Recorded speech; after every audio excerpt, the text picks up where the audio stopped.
दोस्तों नमस्कार। आज एक बार फिर आपके सामने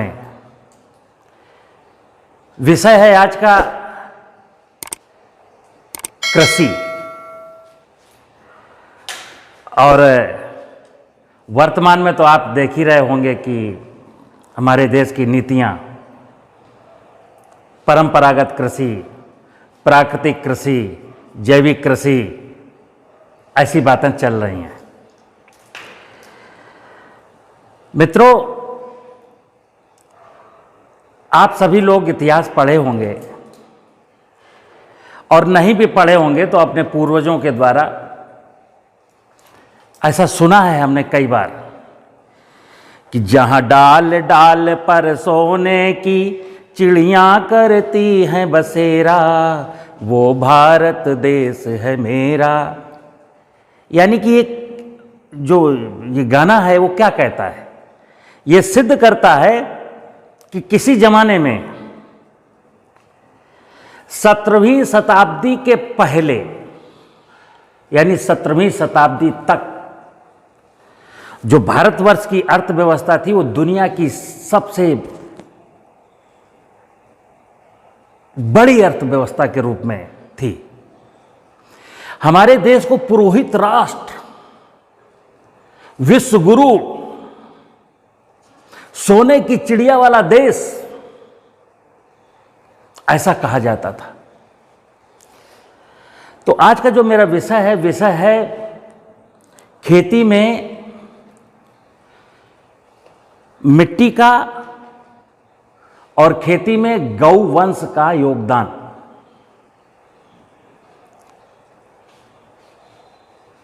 जैसा कि हम सभी लोग जानते हैं कि खेती का जो पहला निवेश है वो मिट्टी है, सॉइल है, धरती है, जिसको मैं मां की संज्ञा करता हूं।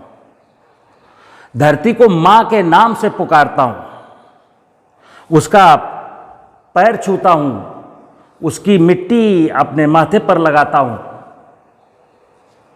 क्यों? क्योंकि उसके बिना इस धरती पर मनुष्य का जीवन असंभव है। इसी प्रकार गाय को मां का दर्जा प्राप्त है। क्यों प्राप्त है? आज एक किसान अगर 5 एकड़ का किसान खेती करना चाहता है तो उसको ट्रैक्टर की जरूरत पड़ती है।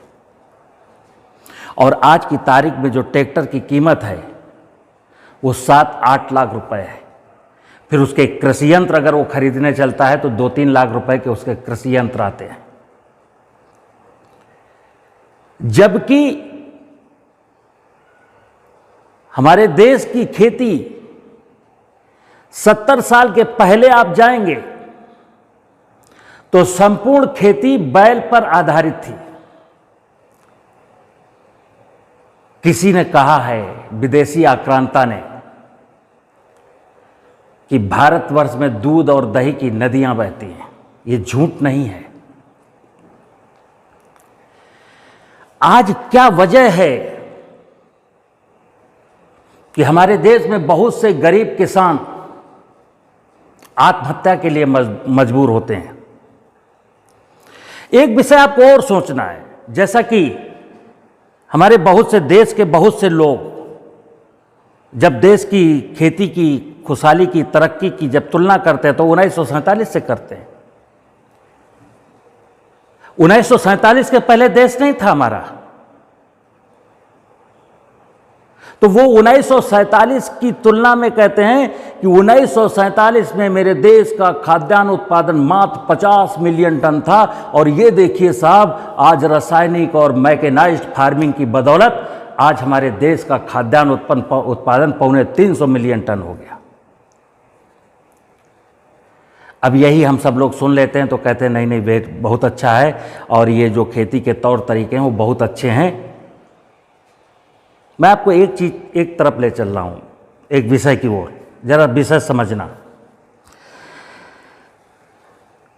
कि 1947 से और आज 2022 में हमने 50 मिलियन टन खाद्यान्न उत्पादन को बढ़ा करके आज 350 मिलियन टन कर लिया। लेकिन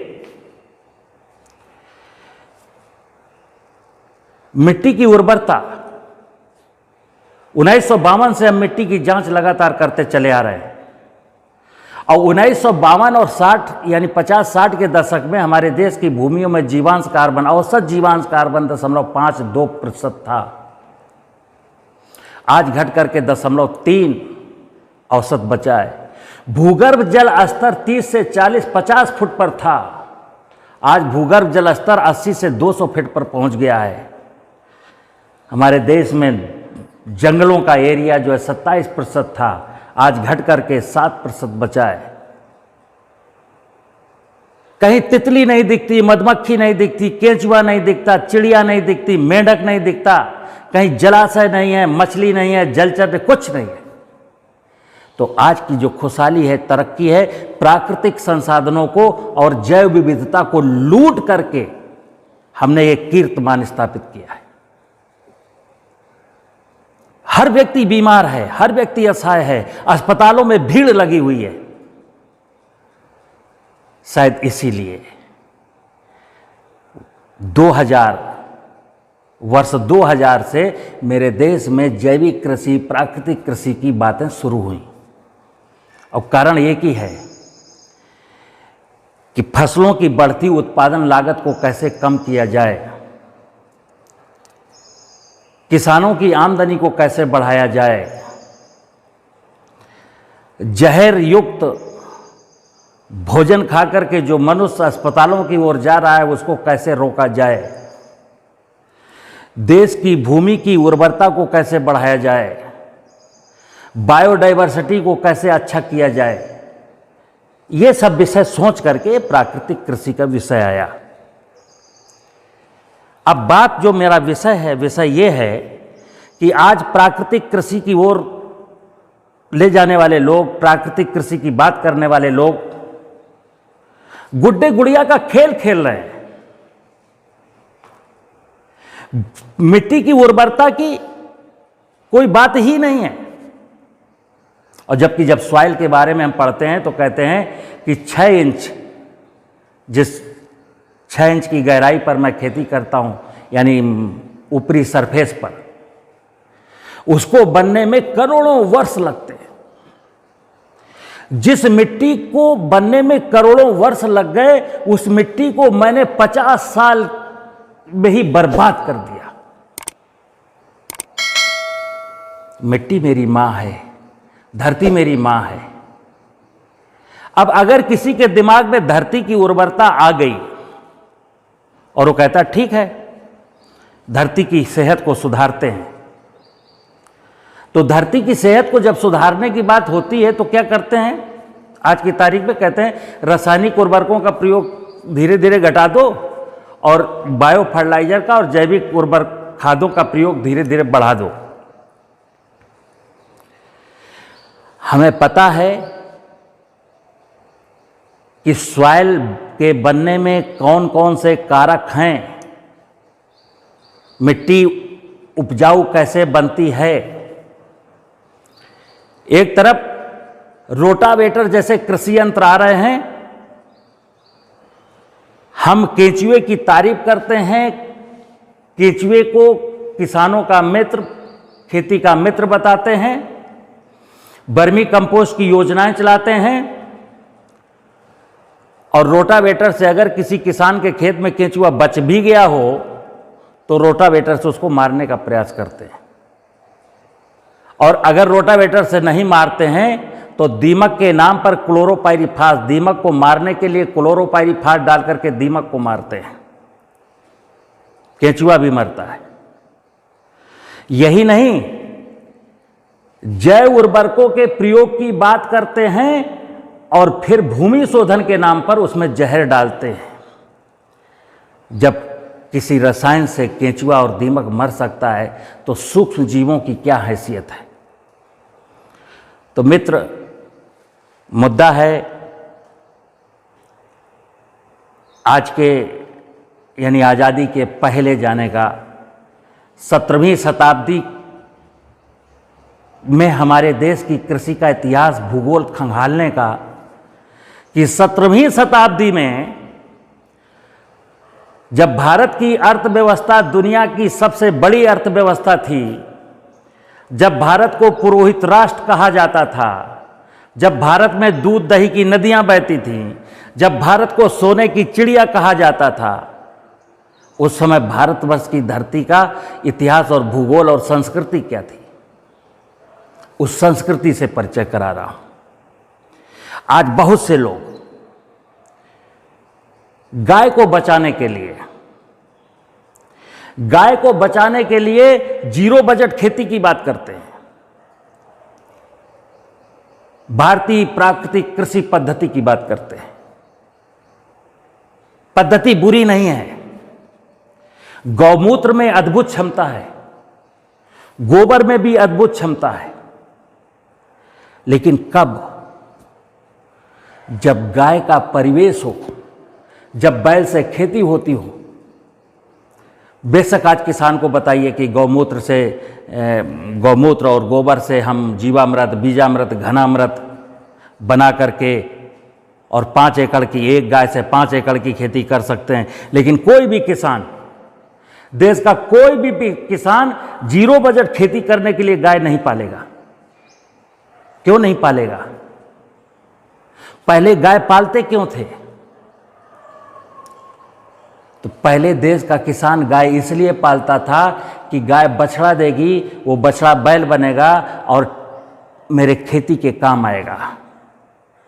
अब चूंकि बैल को तो मैंने हटा दिया, प्रकृति का नियम देखिए कि कोई भी पशु जब बच्चा पैदा करेगा तो नर भी हो सकता है और मादा भी हो सकता है।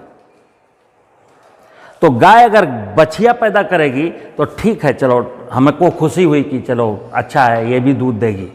लेकिन गाय अगर बछड़ा पैदा करेगी तो बछड़े का क्या करोगे? अगर बैल नहीं बनाओगे तो सांड बनेगा, किसानों के खेतों में चरेगा, लोगों को मारेगा, सड़कों में दौड़ा दौड़ा करके पटक पटक करके मारेगा। गाय मेरी मां है। मां कब है? जब बैल साथ में है। अभी मैं शिव भगवान की चर्चा कर दूंगा कि शिव की सवारी कौन है। तो शिव की सवारी नादिया है। नादिया माने बैल। अब शिव कौन है? शिव धरती है। धरती की संपूर्ण खुशहाली बिना बैल के, बिना गाय के संभव नहीं है। अगर आज मैं धरती की उर्वरता को बढ़ाने की बात करूं तो बिना गाय बैल के संभव नहीं है। दुनिया में कोई ऐसी टेक्निक नहीं है जो बिना गाय बैल करके पूरे देश की जमीन को उर्वर बना दे। तो जब मेरे घर में, आंगन में बैल और गाय है तो गोबर भी करता है, पेशाब भी करता है, वो कच्चे गड्ढे में डाला जाता है, वहाँ जीवामृत, बीजामृत, घनामृत सब कुछ अपने आप बनता है और वही ले जा करके मैं खेत में डाल देता हूं। 2 विषय हैं। धरती मेरी मां है। धरती की उर्वरता, धरती का वैभव कैसे सलामत रहे। गाय मेरी मां है। गौवंश इस देश में कैसे बना रहे। मेरे कई मित्र मेरी इस बात पर हंसी उड़ाते हैं और मुझसे बहस करते हैं। क्या करते हैं? अक्सर करते हैं कि सचान साहब तुम गाय बैल के पीछे पड़े हो, दुनिया चंद्रमा में पहुंच गई। और वो हमसे क्या कहते हैं? अमेरिका में, कनाडा में, रसा में कहां बैल से खेती होती है? वहां तो 150 साल पहले से जो है ट्रैक्टर आधारित कृषि होती थी। तो ऐसे लोग मेंटली हैंडीकैप्ड हैं। कैसे? भूगोल पढ़िए ना। अमेरिका के पास, रसा के पास, कनाडा के पास भूमि का क्षेत्रफल कितना है और आबादी कितनी है। हम अपने देश की जब बात करेंगे, भारतवर्ष की, तो विश्व में भारत के पास 2.4% केवल जमीन है और विश्व की 18% जनसंख्या है। आप समझिए इस बात को कि जिस देश के पास भूमि का छोटा सा टुकड़ा है और आबादी बहुत ज़्यादा है, इसलिए मुझे किसी भी दूसरे देश की तुलना अपने देश से नहीं करनी है खेती की टेक्नोलॉजी के नज़रिए से। और ये जो टेक्नोलॉजी आई है ना, मैकेनाइजेशन जो खेती में हुआ है, वो क्यों हुआ है? उसके दुष्परिणाम क्या हैं?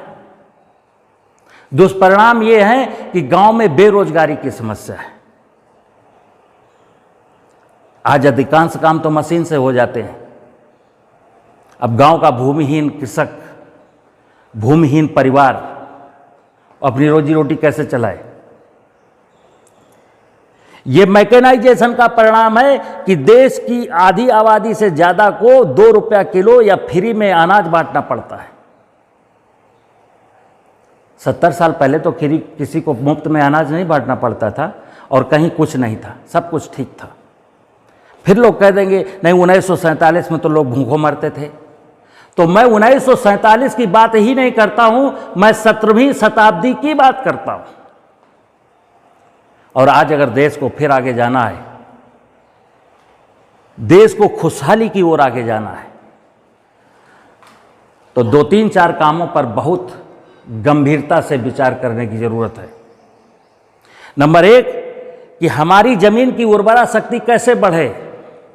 तो जब कैसे बढ़ने का विषय आएगा, बढ़े कैसे बढ़े, बढ़ानी तो पड़ेगी। अगर फसलों की उत्पादन लागत घटाना है, अगर किसान की आमदनी को बढ़ाना है, अगर किसानों की आत्महत्याओं को रोकना है, अगर देश में बेरोजगारी की समस्या का समाधान करना है, अगर बीमारी से बचना है, तो अगर तय कर रखा है नहीं किसान आत्महत्या करते हैं तो करें, लोग बीमार होते हैं तो हो जाएं, मरना हो तो मर जाएं, तो बात अलग की है। तो भूमि, धरती, माँ, मैं एक चीज कहता हूं कि जिसकी माँ का वैभव सलामत है, जिसकी माँ का वैभव अमर है, उसके बच्चे अमर हैं। जिसकी माँ स्वस्थ है, उसके बच्चे स्वस्थ हैं। जिसकी माँ धनवान है, उसके बच्चे धनवान हैं। मानव जाति का संपूर्ण रिश्ता जमीन से जुड़ा हुआ है। जमीन जितनी खूबसूरत होगी, जितनी वैभवशाली होगी, हमारा भविष्य उतना ही खूबसूरत होगा। और यही वजह जो 17वीं शताब्दी की बात करता हूं। 17वीं शताब्दी में मेरे देश की कृषि योग्य भूमियों में जीवांश कार्बन 1.5 से 2% हुआ करता था। और आज भी आप जंगलों में जाइए, जंगलों की मिट्टियों में जीवांश कार्बन की मात्रा 1.5 से 2 और 3% तक होती है। क्योंकि है क्या, तब भारी भरकम ट्रैक्टर, भारी भरकम कृषि यंत्र जमीन को रौंदते नहीं थे। बैल के 4 कदम, 4 पैर का बैल खेत में चलता था, खेत की जुताई करता था। पूरा बायोमास जो कुछ धरती देती थी, वो सब का सब मैं धरती को रिटर्न कर देता था। मलमूत्र के नाम पर, गोबर के नाम पर, फसलों के अवशेष के नाम पर, सब का सब। आज क्या करते हैं? आज इंडस्ट्री के युग में खेती का बायोमास इंडस्ट्री में जलता है, जो वायु को पॉल्यूटेट करता है, खेत में नहीं जाता है। धरती की उर्वरता कम हो रही है। बैल से खेती नहीं हो रही है, इसलिए बैल यानी गौवंश का छुट्टा होना किसानों के लिए एक नई समस्या पैदा कर रहा है। तो मित्र, हमें जब सोचना है तो ये सोचना है कि कृषि का सर्वांगीण विकास या हमारे देश का या हमारे गांव का सर्वांगीण विकास कैसे संभव है। आज गांव में चले जाइए आप, गांव में उजड़े उजड़े गांव हैं। किसी ने कहा गांव में दूध दही की नदियां बहती थीं, अब किसी गांव में दूध दही की नदियां नहीं बहती हैं।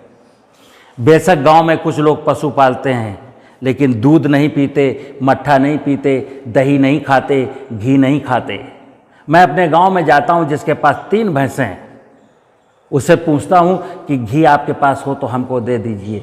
तो कहता है कि घी तो मैं बनाता ही नहीं हूं। तो मैंने कहा आप कैसे खाते हो? बोले बाजार से लाता हूं।